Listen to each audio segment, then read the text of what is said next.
Hello and welcome into another pregame show. What is going on? Matt O'Leary alongside Connor Long, my co-host. Connor, how's it going, my friend? Matt doing well, and it would make my day even better if the Jets can pull out with a victory, get a little winning streak going in Glendale, Arizona today. Jets versus Cardinals, huge game for the Jets. Gonna really try to pile up these wins. If you can get to 5-6 by the bye, so they'd have to win today, and then obviously next Sunday against the Colts at home. I think this team is in a good spot, but it starts by winning today, and I'm sure we'll get into it. But I think the Cardinals, excuse me, are a bit of an underrated opponent here, Matt. I agree. I've been saying that all week. I think the Cardinals Mm-hmm. are a good football team. They're 5-4. Got to give them the respect that they deserve on a three-game win Mm-hmm. streak. And they run the ball really well, which, as we know, is a little bit of an Achilles heel for Yep. this Jets defense. So I'm sure we're going to do some scoreboard watching as well. The Bills Mm-hmm. are up 17-13 on the Colts right now in the winding minutes of the second quarter. So a lot of scoreboard watching in this 1 o'clock slate, Yep. but it really starts with the Jets need to take care of business in this game. Start kind of point blank. Like, what do they have to do in your mind to win this game against the Arizona Cardinals? Well, Matt, I think there's a few things, and I think a lot of it has to do with the defense. First off, stopping the run. You look at someone like James Conner; he's such an elusive back, fourth in the league in scrimmage yards this season. Then you look at someone like Kyler Murray, who has one of the strongest arms in the league, so he could beat you that way, and he could also beat you with the feet. Third most rushing yards for a quarterback this season. So he's like I said, could beat you throwing the ball or running the ball, which I think can be very, very problematic for the Jets today, and also covering Trey McBride. Trey McBride's a top tight end in this league, and as we know, Matt, it's really, throughout the history of the Jets have really struggled to cover tight ends. And, I'm going to be honest, I don't feel too comfortable with, DJ Reed and Sauce Gardner trying to contain Trey McBride and Marvin Harrison Jr. today. So I think a lot of it falls on the defense. And if the offense could do their job, score 21, score 24 points, I think the Jets will be able to come out. It starts with the defense, though. Yeah, I mean, just to toss it up here for a second, Hennessy says we got to score at least 28 today. That's kind of where I'm feeling. If the Jets are going to win this game, I think they need to put up points. We've seen the last 2 weeks the Cardinals score in the high 20s. I wouldn't be surprised if they were over 20 points again today, just based on their formula. They don't ask Kyler Murray to do a ton. They run the ball really well, and like I don't know why they would go away from that in this game with again the Jets' deficiencies in trying to stop the run. But if they are to win, I think it's going to be a big day for the Jets offense, led by Aaron Rodgers to Garrett Wilson, and right down the line, Brees Hall, Devontae Adams. I think all those guys would have to have a really big day today. Matt, my thing with the offensive game plan for the Jets entering today is I think they kind of need to pick their poison, so to speak. When you look at the Cardinals' defense overall, they're not incredible at stopping the run and terrible at stopping the pass. They're pretty much a top 10 group in both areas, very solid in stopping the run, and stopping the pass. So I think the main thing for this Jets offense today is you come in with a game plan, you choose what you want to do. If they want to pound the rock with Brees Hall and Braylon Allen, you could do that. If you want to let Aaron Rodgers drop back, have him take his time and try to work the deep ball, you could do that too. But I think it's picking your poison for the offense at the start of the game and then adjusting based on what Rodgers sees in this Cardinals secondary. Absolutely. Want to get to our first caller of the day. We're talking Let's about what do we it. think that the Jets need to do. Let's check in with V Man and There we see go. what he thinks about this one. V Man, how you feeling? Can you hear me? Can you hear me, guys? Yeah, You're we got coming you. through. Yeah, what's up? We'll be watching the game, so then we go into activist party for Puerto Ricans. That's why I got my Puerto Rican drip on right now. Okay. But looking into this game, I agree with what you guys said. The key for the Jets here is they're gonna have to find a way to stymie the Cardinals' run game. And then when it comes to offense, they gotta I think a balanced approach here. Figure out what's working best for them in this game and stick to it. V-Man, you cut out there. Oh, sorry. Yeah, no, I'm on a train. That's probably why it's up. Can you Oh hear yeah, me now? yeah, we got you now. Yeah. Well, like I said, they got to stymie the run for on defense, and then on offense, they got to figure. I think I agree with you. They got to figure out what's going to work best here. Is it going to Mhm. be more oriented towards the pass or more oriented towards the run, based on how Cardinals defense approaches that. They'll find them. They'll find the right formula here. V-Man, what's your hot take for today's game? What? Sorry, I couldn't hear that very well. Can you repeat that again? What's your hot take for today's game? What do you expect to happen that's, a bit underestimated? I think we're going to see a bit of. I think we're going to see a bit of air show from the Jets. I think Aaron Rodgers is going to finally crack 300. Wow. I like that. Good take. Mm-hmm. Yeah, that's what I'm feeling right now. Good stuff, Amen. man. I hope you're right, and enjoy the day at the Puerto Rican activist event. Thanks. All right. Good stuff as always from our guy, V-Man. Heat. It was bringing the heat. A little tough on the train, but legend for calling in as always. I like that prediction from our guy, V-Man there, going over 300 yards. We haven't seen Rodgers do that yet. As a Jet, he's come close. He's gone in the high 200s a couple times. I agree with it. If the Jets are to win this game, I think it's going to be a big offensive output day. So that's kind of where I'm at as well. What do you think? Yeah, I mean, I guess my question to you, Matt, is with Lazard out and with Mike Williams out of town, who do you think is that young piece that steps up? Is it Malachi Corley? Is it Xavier Gibson? Or heck, even Aaron Rodgers talked about Irv Charles getting involved in the offense. Who do you think that young player is today is my question to you. Who I would like it to be and who I think it is going to be two different answers. So my preference. Who do you think it will be? Yeah, give me both. Yeah, so I think it's going to end up being Irv Charles just because we heard Aaron Rodgers mention him by name, and when after the trade happened, Jeff Ulbrich in his press conference, the first name he mentioned was Irv Charles. It wasn't Xavier Gibson, it wasn't Malachi Corley, it was Irv Charles. So that was a little light bulb that went off to me and a little flash in my head. I don't agree with that. My preference would be that it would be Malachi Corley, especially after last week. I mean, it was really tough to see him, drop the ball on the 1 yard line. Looked like he was going to get his first career touchdown, which is just really unfortunate stuff. But I would like to see them go back to the young kid in Corley, but I just don't think that's how it's going to go. I think they like Irv for whatever reason, and they're going to rock with him. Yeah, I think it will be Irv as well, just because we heard Rodgers talk about him. You mentioned Ulbrich spoke about him, and that Steelers game. I mean, Rodgers threw him the ball in the end zone. We also saw him take a couple snaps the past few weeks. I think it will be Irv, and I actually want it to be Irv because I think he's a big frame. He's 6'4", and I want to see what he could do. I think he's someone we haven't seen. We've tried the Xavier Gibson experiment. We saw what Malachi Corley could do firsthand last week, dropping the ball, a mental mistake. And I think, Matt, my biggest thing with that whole blunder is he didn't even take accountability for it in his press conference. He just was like, yeah, no big deal. It's, kind of laughed it off, which really, I don't know what you thought about that, but it was just, it just sounded weird to me. It did. I didn't love it, to be completely honest with you. And look, I'm not saying oh my God, I'm totally out on the kid or anything like that, but I think it's fair to be critical of his comments. Didn't really care for it too much. I didn't love Sauce Gardner's comments also this week on his play so far in the defense. And I don't know. It's just an example where, at least for Corley's instance, you'd like him to take a little more accountability in that spot. Yeah, absolutely. I mean, I guess Sauce's case is a lot different than Corley's case because Sauce, simply he hasn't been playing well compared to Corley, who had an opportunity to score his first ever touchdown when he's played, 3 snaps entering that game. So I think that's more of a mental mistake. I do think it's Irv Charles, though. I still don't think we see a ton of him. I think it's going to be a lot of Devontae Adams, Garrett Wilson. I say both Garrett and Tay get in the end zone. So I think Rodgers will throw 2 touchdowns, 250 yards, 2 touchdowns is my prediction, something like that. I don't expect them to get over that 300 hump today. I think that comes against a weaker pass defense. I think this Cardinals team has a strong secondary as well as they're able to stop the run. I don't think he breaks 300 this week, but I can see him getting up there 250, and I think he'll throw 2 touchdown passes today. That'd be nice. I would sign up for that, honestly. Yeah, absolutely. Just get a win.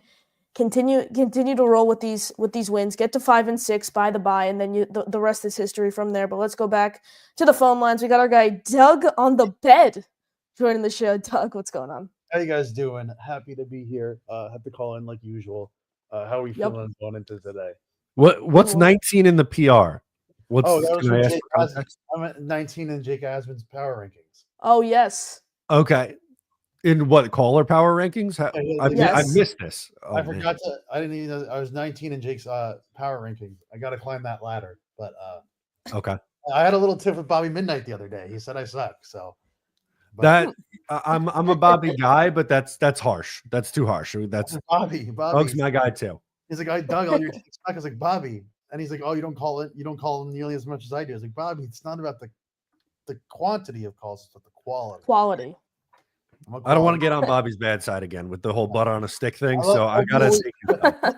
But we made peace also in that call. He called me back because he did the class with Bobby break the ice from where you're from. And then we went from there. I'm not gonna give a prediction because I didn't give a prediction last week, and that bore well. With Matt's doing like with the cayenne pepper and water, you got to keep doing what you do before we're in the same jersey. Yep. So I will not be giving a prediction. I hope for this. This wouldn't be the game that gets me all the way back in. I'd be like this close to getting all the way back in. It'd be if we win next week. Yep. Then I'd be all. If we win both of these games, I'd be all the way back in. That's where I had to be because again, being at the Patriots game in person, it broke me. I had never. Yeah. God. I had never been lower as a Jets fan leaving that stadium. Never. No, that's tough. Yeah, man. that's. We said it a couple weeks ago. Patriots fans, yeah. But like leaving that stadium, I was just like ranting and like there's like what the hell makes you believe this team can go off and win on these stretch? Like what reason do they give you to believe in them? There's no reason to like give this team your belief. It's a joke. And so if they win against the Colts, I'll stupidly be all the way back in. I feel like a lot of the fan bases. I say stupidly because a lot of the fans are going to be like that. Like, oh yeah, they got us. They're on a win streak down. Because if they win today, they move up to 8th in the AFC. So it's like, oh my God, they're. And if the Bills win, they need the Bills to win too. Yeah. I forgot about the Bills, but yeah. Right, they move up. They can move up to 8th. It's like they're trying. They're really trying to. Because even no matter what happens, I do think we'll beat the Colts next week. Because Colts on the road, I don't think it's tough. I just think. Yeah. Seeing Flacco's age, I think we're a bad matchup for them. I think it's as similar as it was for the Texans. I think the pass rush is going to kill Flacco.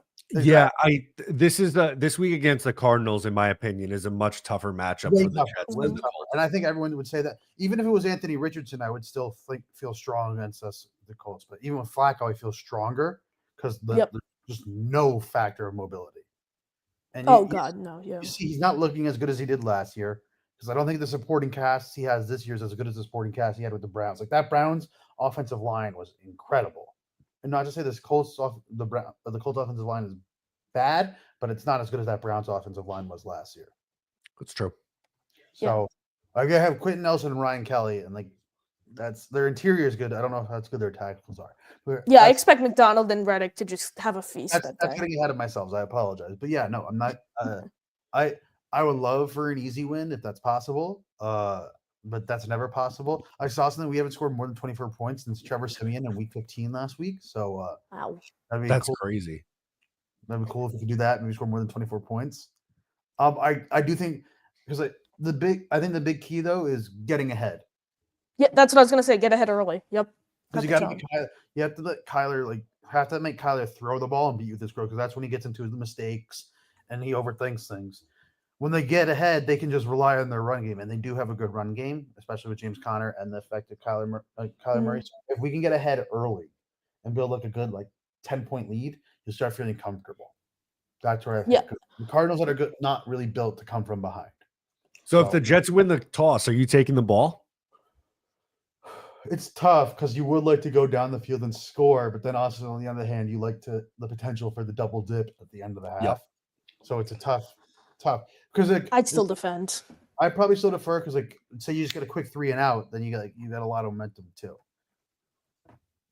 Yeah. Yeah. I mean, how much faith do you guys really instill in the defense, though, is my question. Do you trust them to not only stop the run, but contain Trey McBride? Well, I think that's a matchup that's kind of going under the radar. I think, again, it sucks that Mosley's hurt, but having Sherwood be the spy, I think is more effective than it would have been having Mosley as the spy because Sherwood's a lot more athletic. So you have to leave a spy on Kyler the entire time. Like you just have to. Like you can't not. It would be malpractice. Trey McBride's a big worry. I know Marvin Harrison's good, but I trust Sauce and DJ Reed in the matchup. However, it goes up. And then I think Adams, and you're getting Adams back today, right? Yes. And then Isaiah Oliver, Jalen Mills, whoever plays on his side, they both been playing really well. So we feel good about the secondary. Pass rush is coming together. Like I said, just find a way to build a lead. I know it's easier said than done, and especially as a Jets fan, it's easier said than done. Find a way to build a lead. Find a way to win. I always say if it's 2-0, cool. Be weird, but cool. If it's 50-45, if it's 50-49, that'd be wild, but cool. I don't care how we win, just win. Just keep your season alive. That's all Yep, it is. exactly. 3-7 feels like it's over. 4-6, you're like, oh Yep. my god, they're Maybe. doing it to me. 5-6, Yeah. and then you look at the schedule after the bye. I know everyone says it, but like the Dolphins, they're a disaster right now. Seahawks coming East Coast, and Seahawks are Still haven't looked great. they're a mess. They, I don't know if you guys really watched that game. Some of Gino's interceptions last week were so bad. Yeah, he hasn't So looked as good. Yeah. And speaking That of revenge former game's Jets gonna be interesting. quarterbacks, Sam Darnold, Sam Darnold just threw his third pick. I saw your tweet. Wow. Yeah, no, but like the second Gino interception, the one where they were on like the second goal in red zone possession, where he hit that little flat, it was like a bootleg, and he just threw it right to the Rams linebacker. It was really bad. Then it's I think the Rams and the Bills are going to be our two toughest games because I think McVay, no matter where you get him, he can coach them up, and especially if they have Puka and Cooper Cup, they're going to be tough. So I think the two games that are going to be the toughest for you are the Rams and the Bills. Yeah, I would tend to agree with that. But they We're don't gonna have to play win well. one of them. You got it. Yeah, no. But the good thing about the Rams is, and you get them coming to the East Coast. I feel better about them coming east than I would if we were going out west. It's a 1 o'clock yeah. game too, right? Yeah. Mhm. So it's, Okay, for that them, it's matters. 10 o'clock. So, but yeah, getting ahead of myself. No prediction. I would hope for a win. If we lose, I'll still watch every game no matter what. But like if I lose, I won't care about any of the games the rest of the way. No, if they lose, it's just go numb to the end. Yeah. Hey, it could be worse. We could be Giants fans. Oh God. Daniel That was Jones disgusting. You gotta stinks. say I felt I Good felt for bad Dan- for Tyrone Tracy. Good for Daniel Jones for getting his money, you know? It's true. It'd be nice to just get like that $80 million pretty much guaranteed in your life. Highway robbery. Like I'm not that good at quarter. He's a lot better than me at quarterback, but like I wish I could get $80 million for being like one of the worst people in my job. Would be nice. Yeah, Would it be would. nice. It'd be great. Guys, have a great day. Enjoy the rest of the early slate, and hopefully we see another Jets win. And I'll be back here next week to call it, and then the same routine of no prediction. Love it. Win again. Doug, Love it. There we go, appreciate guys. you. Appreciate it. good stuff as always from our guy, Absolutely. Doug. Keeping it rolling here. I'm keeping one eye. If you see me just like looking up Yep. for Connor, it's just because I'm keeping one eye on the scores going across. I got red zone on the TV. Nothing really Jets related happening right now. So I'll let you know if something comes up. Yeah, you have the ideal setup there. I can't have anything back on the TV because then I'd have to look back and then you risk the That'd be tough. opportunity of getting a YouTube copyright hit. So I got Scott Hansen muted on another tab right now, and I have all the scoreboards up as well on another tab. So I think the games to watch right now for the two main games that we need to focus on are Bills over Colts. That's happening at halftime right now. Bills are ahead 20-13, and then the other game is Broncos over Chiefs. That's a huge game. Chiefs are trailing right now 14-10 in the third quarter. I mean, the Broncos have looked sneaky good this season. It is surprising. I thought that Jets win. Obviously, they came off the Bucs win the week before, but I thought that Jets win was going to be basically the last of their. Obviously, I thought they were going to win a few more games, but I didn't expect them to go on this crazy run. So you have to root for the Chiefs over the Broncos. Yep. Have to root for the Bills over the Colts, and then the last one is that's a big one. You want Titans over Chargers in the what window is that? Is that 4 p.m.? Yeah, 4:05 today. You want Titans over Chargers. So yes, a big day for us, but it starts with getting the win. It starts with getting the win because if you don't win today, all goes out the drain. It does all go down the drain, unfortunately. Yep, absolutely. I mean, I I guess the main thing that this Jets team needs to focus on is just taking one game at a time. Okay, this team rides in waves of momentum. You get the win last week, now you got to build on that. You get the win this week. So I think if they lost last week, not only would the playoff chances be, really hanging on by a thread, but it would be such a confidence killer. Like I still don't think they would have stood a chance for the rest of the season just because they would be so low on confidence. So I think that the last week's win is a lot bigger than most people think. I know people were like, yeah, let's go, it's a win. But no, I think it's a great wave of momentum for the players, and you got to hope that carries into today. But like I said, stopping the run and containing Trey McBride is what you need to do if you want to hold on and win today's game. I'm going to move over to the Jets run game, though, Matt. Breece Hall, what do you expect out of him? Braylon Allen, I mean, after that Week 2 performance, nothing out of him. What do we see out of the Jets rushing attack today? So Breece Hall has looked really good the last few weeks, and specifically on the ground the last two. Against New England, he averaged 5 yards per carry, 16 carries, 80 yards. Against Houston, 15 for 74. I think he has a big day today. I think we see him up over 100 rushing yards, and in the high teens, like somewhere between 17 to 19 carries in this game. Maybe he gets 20 carries for the first time this season. He hasn't done it yet. His best day on the ground was 18 for 113 against Buffalo. But Breece, after a little bit of a slow start, has began to look like the guy we all know that he can be. And that's huge for this Jets offense. So I think Breece has a big one. I'm not sold that Braylon Allen does. I just don't think they're going to rely on him as much in this game. I think it's going to be a heavy passing day. And when they do run the ball, it's going to be majority Breece. Yeah, that Braylon Allen stretch, I think a lot of fans were like, okay, we want to see more. We want to see more. They do get more. They do get more Braylon Allen. Todd Downing and Nathaniel Hackett at the time, and obviously Robert Saleh, head coach at the time. They really kind of tried to utilize Braylon Allen and Breece Hall together, but I don't know what it was. Braylon Allen, he's still been effective on the third and twos, the third and ones, but we haven't really seen him rip off these explosive 10+ yard runs that we saw him do in week two of the season. That crazy Titans game. I don't know. What are your thoughts overall about Braylon Allen? Do you think, we don't see much of him for the rest of the year? Could you see them trying something? I don't see him doing this, but I'm not completely opposed to it. Maybe you give Isaiah Davis some reps at the position. Izzy Anaconda, 22-year-old with lightning speed. What are your thoughts on, and how do the Jets handle that running back 2 spot for the rest of the way? I think they still stick with Braylon, and his yards per attempt numbers have been really low since the Denver game. The Denver game was the last time he showed a little bit of anything. Since then, it's been under 3 yards a carry in every single game. Now, he is used a lot in short yardage, so you have to take the yards per attempt with a grain of salt a little bit. I'm not ready to bail on him. I don't think until he shows more that they'll lean on him. Like, Breece is clearly their number one running back. And early on in the year when he was struggling, I think we wanted to see more Braylon Allen because he was the unknown, but also he was producing at the time.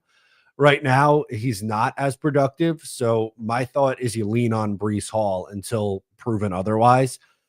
I don't think we'll see Izzy Anaconda activated. I just think they like the bigger running back. Who knows? Maybe we get some more Isaiah Davis, who's similar in style to Braylon Allen. But I don't think I'm expecting any sort of big change yet. Everyone smash that like button. Make sure you are subscribed to both of our channels at Matt O'Leary NY, at NY Flight. Jets Talk, Matt, we'll go into the hot takes here a bit early. Hot take for today's game. We'll open it up a bit more. Could be for the Cardinals side of things or the Jets side of things. What is your hot take for today? Ready for this one? I feel like is spicy. Let's hear it. Aaron Rodgers rushing touchdown today. Wow. Is this so? I need a bit more context here, Matt. Is it both of them will be hot takes? Is it a tush push at the 1 yard line, or what is this? Oh, he's ripping off and running like we saw in the Texans game. Can I cheat and give you two? Because the Rodgers one I just thought of, but my hot take that I said in my preview video, I also wanted to say on this show. So for the Rodgers, I'm thinking they're down like inside the 5. We get a little play action, naked bootleg, Mark Sanchez style, where he just runs in untouched. But my real answer is Breece Hall will have a 40+ yard rushing touchdown in this game. Wow. So Brees Hall's going to rip off an explosive He's run, going to have kind a of like big touchdown run. what we saw last year against the Broncos, and obviously we've seen plenty of those throughout Brees' career. But yeah, Brees is someone, he had a bit, not necessarily, he had a rough patch, through weeks 5, 6, and weeks 4, 5, and 6, where he really couldn't get things going. But it's great to see someone like him turn it on. Obviously, as of late, whether it was in the the Patriots game, he looked okay, but the Steelers game, he led the team in receiving yards, and then obviously on Halloween, great week 6 game against the Bills. So you have to root for Brees' continued success, but this is this week is a tough one, especially because just given what the Cardinals bring to the table both offensively and defensively. I'm gonna go Hassan Reddick 2-sack game.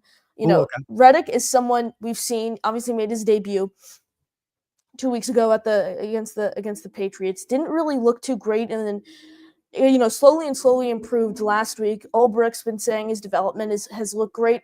It's his former team, Matt. If you didn't know that, he was drafted by the Cardinals. That was his first NFL team ever. So I think there's a bit of revenge, a bit of a revenge game here for Reddick, and he gets 2 sacks today. Interested to see, if Calvin Beacham's on McDonald or Reddick. I just expect a really solid game overall from both McDonald, who has 8 sacks, and Hassan Reddick. I like that. I could totally see Hassan Reddick having that breakout game just because, his first one against New England didn't really do a ton. Then it was a short week. He looked a little bit better. Extra extended rest, starting to find his own. So I like that. I like that answer. Absolutely. Let's get to a few questions in the chat here. We'll pick 2 out here. AD wants to know my thoughts on my excited for Jordan Travis. Matt, I'll let you go here first. I know this is a bit of a longer term question. Thoughts on Jordan Travis and what do you think he amounts to? Like a little bit excited, but not enough to the point where I'm like, all right, the Jets don't have to think about drafting a quarterback anytime soon. I want to see him in the preseason. It was unfortunate we weren't able to see him this preseason, not cleared in time to be a participant. Cautiously optimistic, I guess we could say. I think he has talent. He would have gone higher than what the Jets got him in the 5th or 6th round this past year. Yeah, if he was healthy, he would have gone higher than that. My guess is he ends up being an okay backup quarterback for a few years. I would be very surprised if he turns into a long-term answer at the starting spot. Yeah, I have to agree with you there. I don't want to get to the point where we're relying on Jordan Travis to be this franchise guy. We still have to keep in mind he was a day 3 draft choice, but I like the way he plays. The way he plays kind of reminds me of Tyrod Taylor a bit. Poised and composed as a passer, but he can also roll out. You mentioned the Aaron Rodgers bootleg there is one of your hot takes. I think we can expect a lot of that from Jordan Travis when you see him in games. Quick off the bootleg, quick off the bootleg, quick off the play action, and then he has the option, like a Kyler Murray, like a Tyrod Taylor. He has the option to throw and also take off with his feet, which is something I like about his style of play. And then Bo wants to know, Matt, what's the defense you'd call in the first quarter to solidify an early lead? Take it away. So I'm gonna steal this one from our guy Dano, because I think he's on something here. He was saying stack the box and make them beat you over the top, because I think they're going to try to establish their ground game. James Conner has ran the ball 20 plus times, three weeks in a row. He's gone for over 100 yards 4 times this year. They're coming off a game where they just ran for 200 yards. That's going to be their plan. And I think you try to take that away and go, okay, Kyler, beat me over the top. And if you have Sauce Gardner, DJ Reed, then like that should be your strength on the defense and the pass rush, which is getting better now with Hassan Reddick back as well. So I'm loading up the box and saying, beat me over the top. Yeah, I have to agree with you. I mean, ever since Ulbricht's taken over into the head coach role, he's blitzed a lot, and I think they need to continue that today just because of the run game. But I think that, I want them to blitz early, but if they're not, I think it's very important that they create pressure no matter what, whether it's sending 4 or sending 5. They need to create pressure because, Kyler, if you look at his numbers, he succeeds most when he has time. He has time. He surveys the field. He looks at his options. He thinks, okay, do I want to connect with McBride or Harrison Jr. on a deep ball, or do I want to take off and run? I think the biggest thing is, getting after, creating havoc on the not only the interior but also the exterior of the line, and forcing Kyler to make mistakes early. Get him flustered, get him, not necessarily disappointed, but just get him, I think flustered is the best word Yeah. really there, and try to create as much pressure as you really can, because I think that's the biggest thing. If you create pressure and you're able to stop the run to a degree, I think the Jets should come out with a win. I guess my thing is the run defense. If they could play to an average level today, contain James Conner to just 80 yards, I think the Jets are going to have a really good game overall. But if you let Conner run loose for 150 and a touchdown, it's not going to be too great. Yeah, it's easier said than done too, right? Yes, Like absolutely. it's simple to go, okay, you got to take the ground game away. Jets haven't shown that they could do that at any point yet this year. So you got to prove it. Yeah, inactive list is in, Matt. No surprises. CJ Mosley, Solomon Thomas, Carter Warren, Izzy, and Jake Hansen. So no surprises there. Mosley, Thomas was ruled out yesterday. Mosley's obviously been dealing with a few injuries. Carter and Izzy are normal. And then obviously Hansen was dealing with some injuries. But yeah, that's my thought on the that's our thoughts on the defense there. Sean wants to know, though, another hot take. We get the first Sauce pick. Matt, what are your thoughts there? That'd be his first interception in like 2 years almost, which is Basically. yeah. So that would absolutely qualify as a hot take. I hope he's right. I hope we do see Sauce Gardner's first interception. Yeah, how do you expect the Jets to, I know Doug kind of gave his opinion on Tony Adams for the tight end matchup. How do you expect the Jets to really convey their defensive assignments with the Cardinals offense? Who do you expect to be on McBride? Who do you expect to be on Harrison Jr. and company? Yeah, so I think maybe we see Jalen Mills would be my guess. Jalen Mills on the tight end. I think he's come in and actually played pretty well. Quincy Williams, I think, will be used as the spy on Kyler Murray because of his sideline to sideline ability. And then I think we see a rotation of Sauce Gardner and DJ Reed on Marvin Harrison Jr. I don't think they're just going to lock in Sauce Gardner on Harrison. We haven't seen that at any point yet this year where Sauce has like shadowed someone for the entirety of a game. So, yeah, I think we'll see the corners rotating. And as far as it goes with the tight ends, I would expect to see a safety on one of those on one of the tight ends. Got a question, another statement here from Sharon. I'm hoping Downing had a dream about screen passes and Breece Hall has 10 catches for 159 yards. Do you think it's going to be Dink and Duck tonight, Matt, or is Aaron Rodgers going to air it out as we've seen the past few weeks? I hope he does. I really hope we get the first 300 passing yard day. I hope it's the Devontae and Garrett Wilson show. They both go for like $120 and a touchdown. We're talking 345 passing yards, 4 touchdowns, like something awesome like that. It'd be really, really fun to see. But I would fully expect Breece to be involved in the passing attack. I'm all in. I like Sharon's comment here. Sign me up for Breece Hall getting 10 catches today. I'm going to move over to the kicking carousel here, Max. Spencer Schrader, he will be kicking for the Jets today after the Riley Patterson experiment only lasted one game. Thoughts on the move? I'll go first here, though, because I'm actually not a huge fan of this. I was, putting out a column for Jets X Factor on the best kicking options once we saw Zuerlein struggle. I had, Schrader was obviously one of the free agents available, so he was in the list, but I wasn't too big of a fan of him. You look at his college numbers at University of South Florida, he was inconsistent with the field goals and extra points, and then you look at his NFL experience, man. He's only appeared in one NFL game, is yet to attempt an NFL field goal compared to someone like Patterson, who's, consistent. He's a proven NFL veteran, and he has okay range behind 50 yards. What are your thoughts on taking a flyer on someone like Schrader when there were really no major issues last week? I know people were saying, well, Patterson couldn't kick the ball out of the back of the end zone, so then might as well put Thomas Morstead out there as the kickoff spot. I don't get it, Matt. I think they were a little uncomfortable with the extra point that went off the upright and in. They got a little lucky there. I was surprised to see them pull the plug so quickly on him, if I'm being honest with you. He was pretty good at Notre Dame in 2023. I think he led the country with 106 points. He was 61 of 62 on extra points, made 15 field goals. So one of the better college kickers from a year ago. With the lack of NFL experience, though, we don't really know how it's going to translate. So It's Yeah. tough. It's tough. You mentioned his senior year. His senior year, he really turned it up. It was just something I noticed when looking at his numbers, though, is he got better throughout college, which I guess is what you want to see, Yeah. but he didn't start off the best.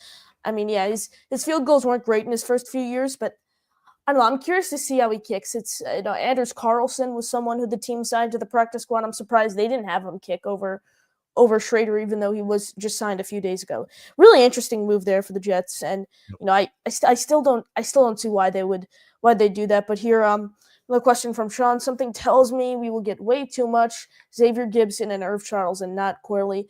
Matt, I'll let you go first here. How do you expect Jeff Ulbrich, Todd Downing to discipline Corley? I don't know if he's going to have some huge disciplinary thing.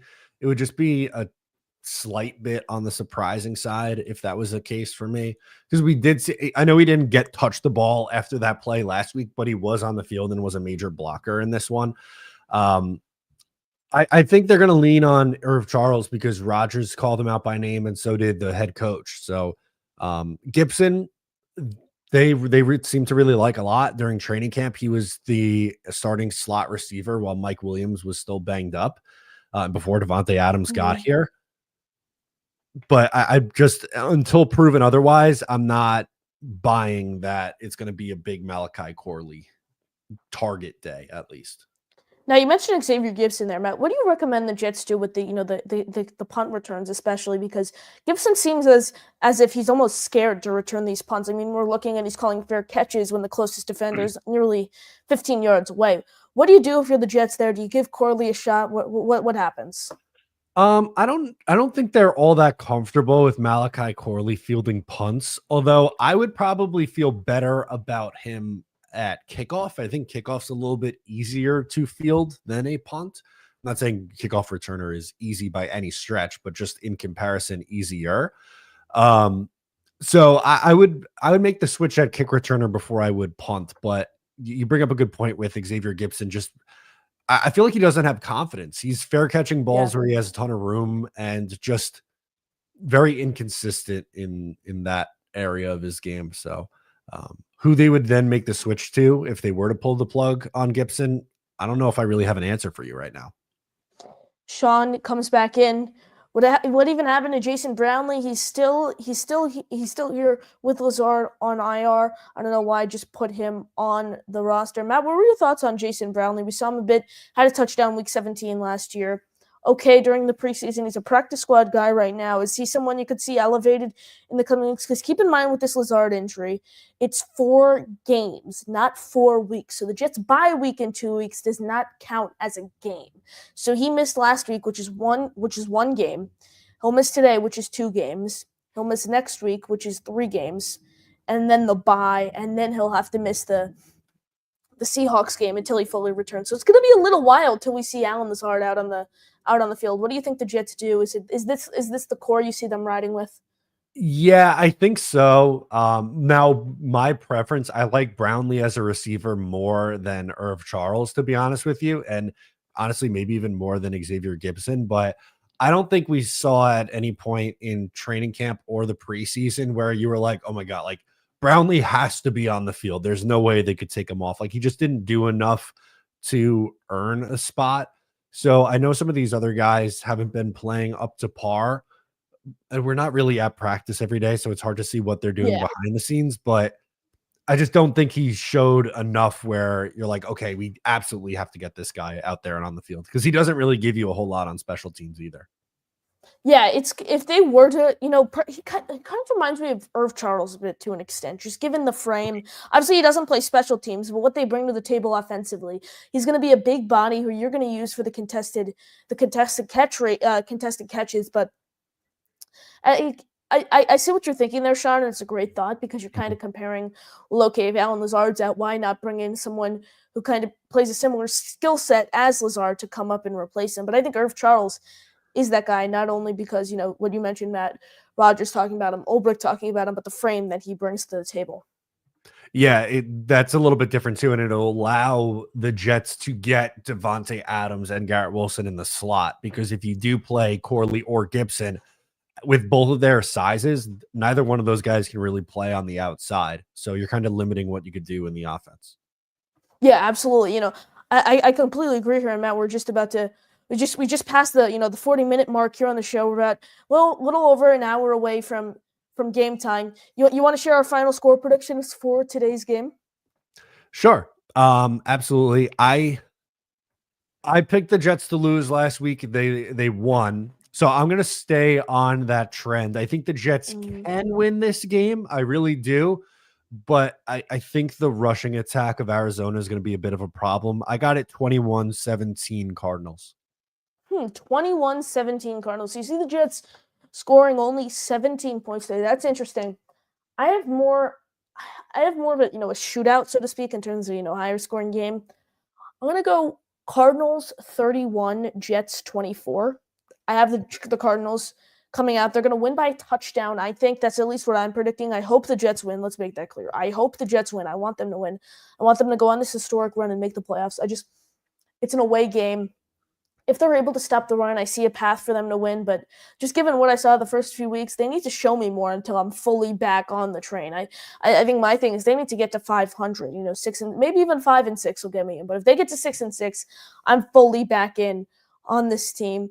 Matt, big game for the Jets. That'll do it for our pregame show. You got any final thoughts? Final thoughts. I hope they prove me wrong. I know Yep, same here. Robert's very upset with me. He says, "Damn, Matt, what the hell?" I know, like, I really wish I could just be like, yeah, they're gonna win because of course they are. Yeah. But it was one game, right? It was one game. Prove it to me more than just once, and then I'll start getting my way back in and get these hopes up a little bit higher. Also, Matt, you're 1-1 when not picking the Jets. I'm 1-0 when not picking the Jets here. So got to keep it going. I'm wearing the same jersey as last week. Made the same pick. Said the Jets are going to lose, but you got to hope. You got to hope. You got to believe, as what us Met fans would say here, Matt. You got to believe. Absolutely. So, all right, that'll do it for us. Make sure to subscribe to Connor's channel if you haven't done that. Appreciate it. Subscribe to here on the YouTube channel if you haven't subscribed to me either. That's going to do it for us. Thanks for watching. Go Jets.